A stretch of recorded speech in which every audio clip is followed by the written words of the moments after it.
Brought to you by NBC bearing, भारताची पहिली bearing उत्पादक। दुष्काळग्रस्त म्हणून ओळखला जाणारा येवला तालुका, या येवला तालुक्यामध्ये सोमवारी रात्री जो पाऊस सुरू झाला तर तो मंगळवारी पहाटेपर्यंत पाऊस पडत होता आणि गवणगाव असेल, त्याच्यानंतर पिंपळखुटे असेल किंवा आणखीन काही जे गावं आहेत तर त्या गावांमध्ये अक्षरशः ढगफुटी सदृश्य पाऊस झालेला आहे।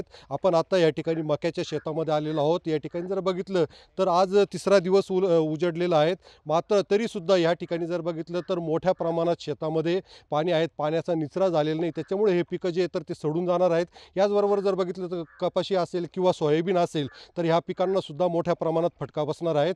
आणि जर बघितलं तर आज म्हणजे आता थोड्या वेळपूर्वीच मंत्री छगन भुजबळ या ठिकाणी येऊन गेलेले होते, तर या ठिकाणी शेतकऱ्यांनी जे आहेत तर त्या व्यथा मांडलेल्या आहेत। आपल्यासोबत काही शेतकरी आहेत तर आपण त्यांच्याशी बातचीत करणार आहोत।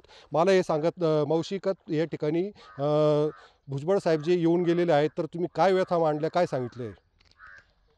आता त्यांनी मदत करायची असं जाहीर केलेलं आहे, पण त्या मदतीने आम्हाला काहीच होत नाही। आमच्या सोयाबीनला पण असे सोंगून पडलेलं, त्याला मोड आलेले आहे, कपाशी पाण्यामध्ये आहे, मका पाण्यामध्ये आहे, आमचं कोणतंच पीक हाती लागत नाही। आम्हाला त्या मदतीने काहीच होत नाही। एकरी 1 लाख रुपये तरी आम्हाला मदत पाहिजे, तेव्हा आम्ही दिवाळी साजरी करू शकू। कर्ज कसं भरणार?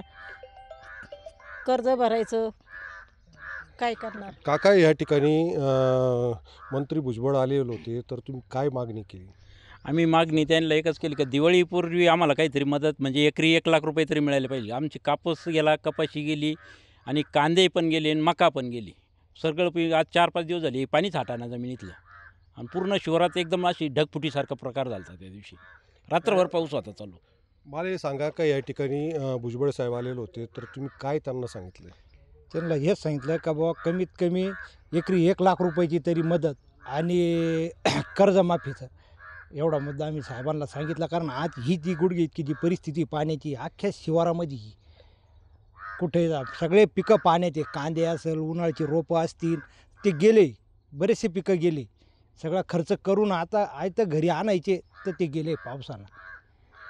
एकंदरीत पाहता या ठिकाणी राज्याचे अन्न नागरी पुरवठा ग्राहक संरक्षण मंत्री या ठिकाणी येऊन पाहणी करून गेलेले आहेत।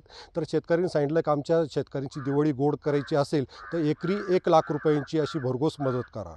उमेश पारिक, TV9 मराठी, येवला, नाशिक।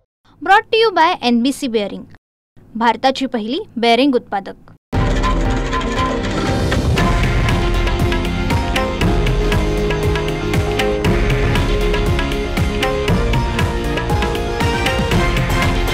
हे आहे देशातील नंबर 1 न्यूज नेटवर्क आणि आपण पाहत आहात TV9 मराठी, एकमेव।